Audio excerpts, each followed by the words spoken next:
chapter 43, subject matter, killing of Kuvalayapida elephant.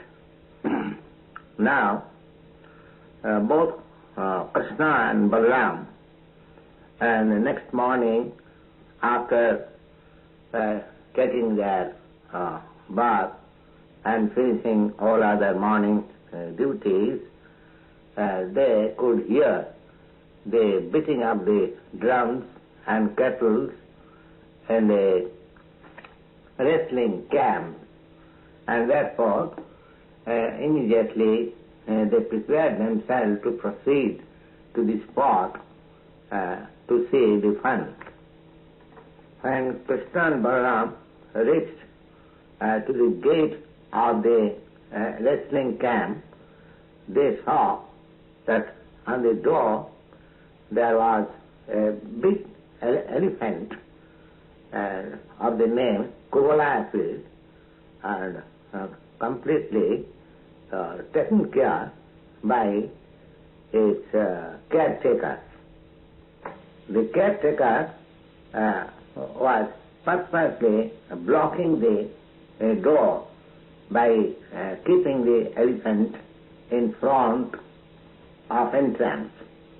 Kṛṣṇa could understand the purpose of the caretaker, therefore he also prepared himself by tightening his dress in order to combat with the elephant, and began to address the caretaker in a very grave voice, as resounding as the cloud.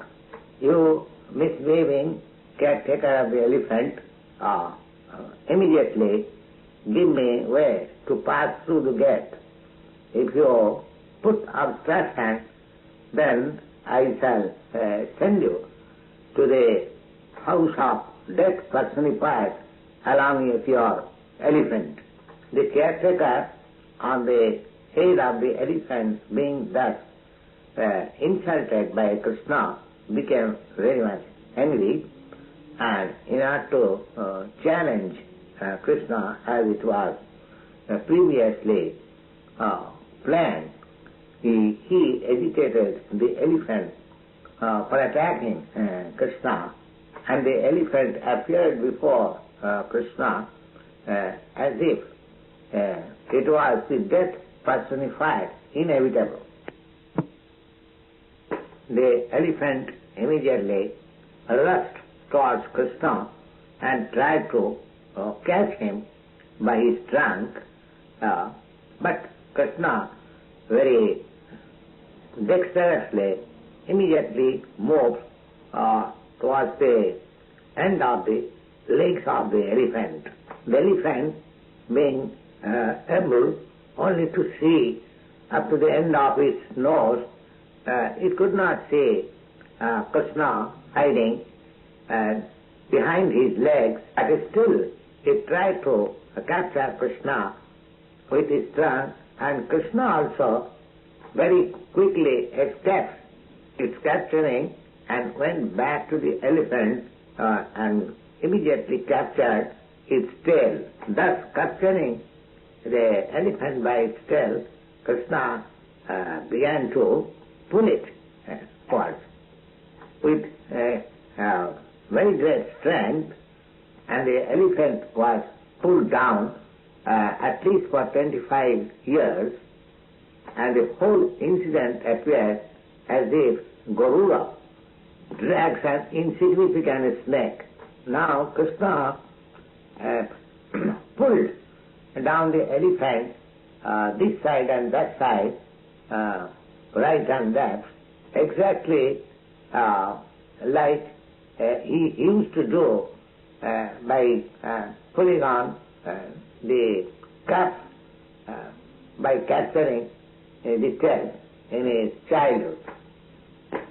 After this, Kṛṣṇa immediately came in front of the elephant and gave him a strong slap, and just slipping from its front, he went back to the elephant, and falling down on the ground, intestines entangled the two legs, and the elephant immediately fell down on the ground. Kṛṣṇa immediately got up, but the elephant understood that the Kṛṣṇa was lying down there, and he tried to push his ivory tusk through the body of Kṛṣṇa, and that very forcefully he struck on the ground. The elephant, already being too much harassed by Kṛṣṇa, was very, very angry,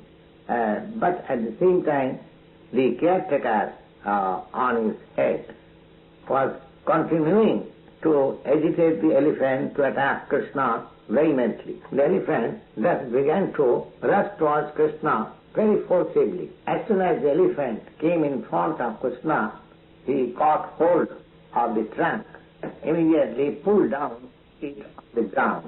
As soon as the elephant and his caretaker fell down, immediately he stood on the tusk of the elephant and broke it and killed the caretaker also, along with the elephant. After finishing the killing of both the caretaker and the elephant, Kṛṣṇa took the ivory tusk on his shoulder, and being decorated with drops of perspiration on his face and sprinkled by the blood of the elephant, he was looking very beautiful and began to proceed towards the wrestling camp. Lord Balaram also took another tusk of the elephant on his shoulder, and accompanied by the cowherd's boy friends, both of them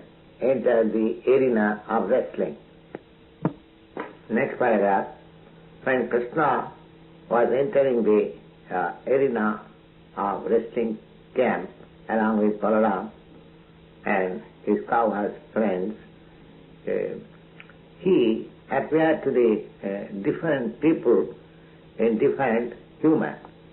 Kṛṣṇa is the reservoir of all pleasure and all kinds of humor, both favorable and unfavorable.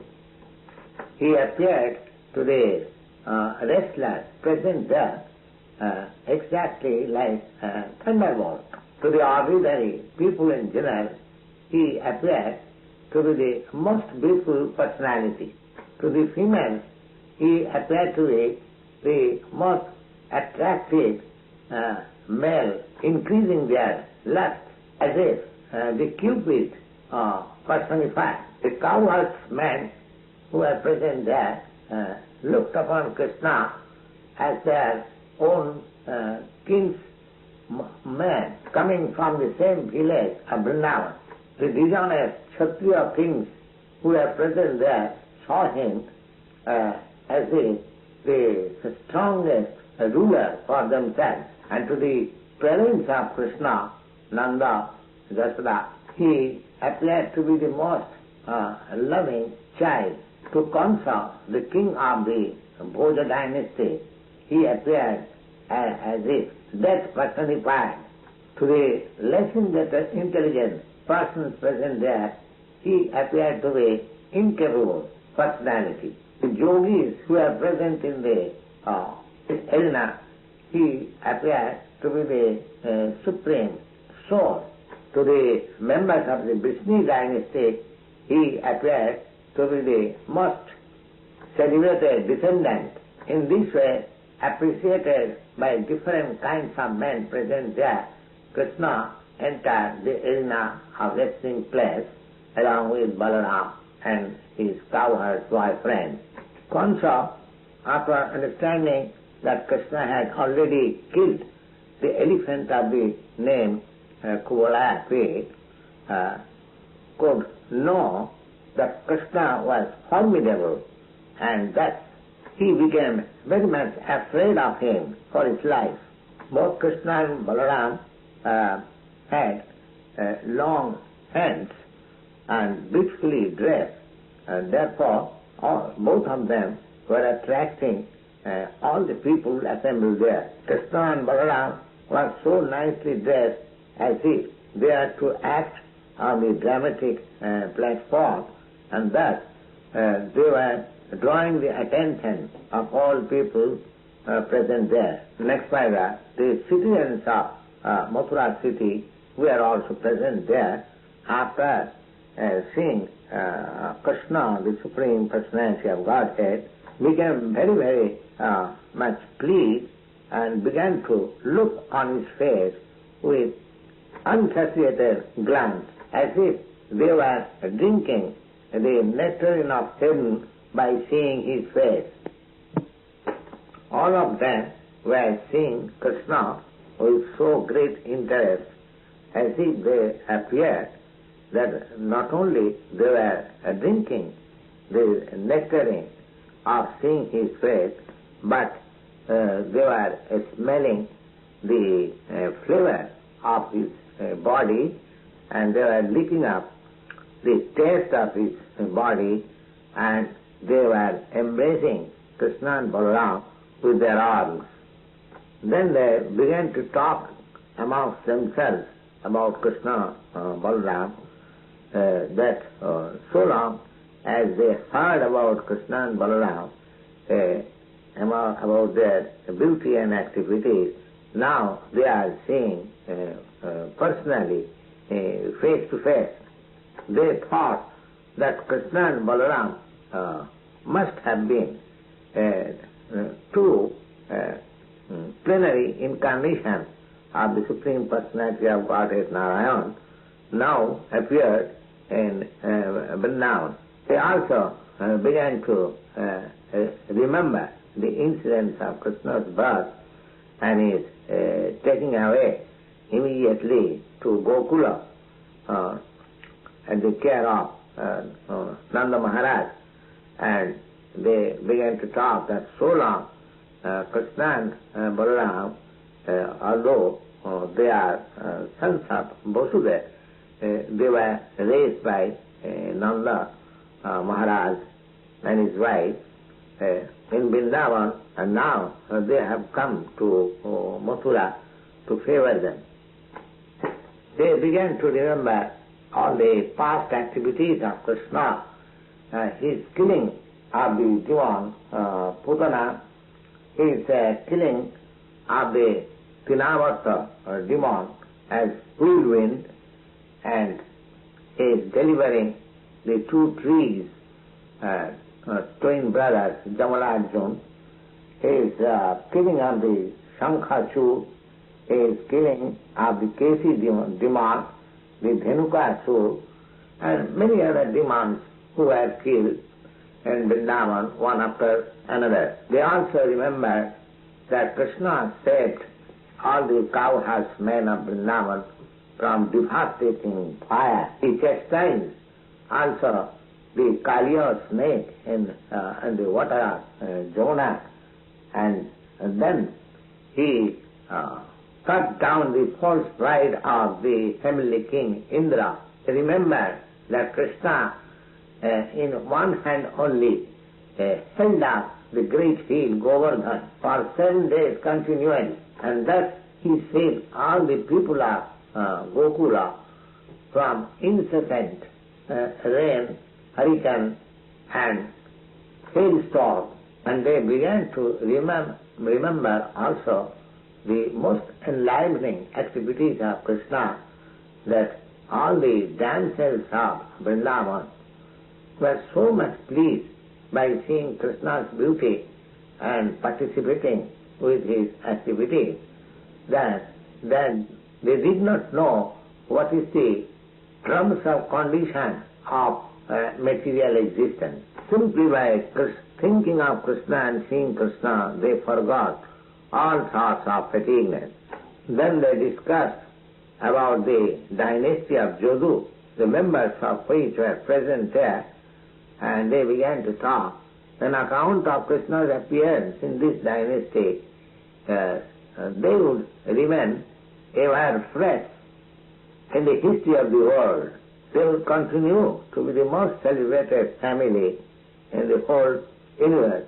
Then they began to talk about Balarāma, who had very beautiful lotus petal-like eyes, and they marked him that this boy had killed the Brahma demon and many others also. And people were talking like this about the activities of Kṛṣṇa and Balarāma, and there was continually a vibration of different kinds of band parties. The famous wrestler Chanu began to talk with Kṛṣṇa as follows.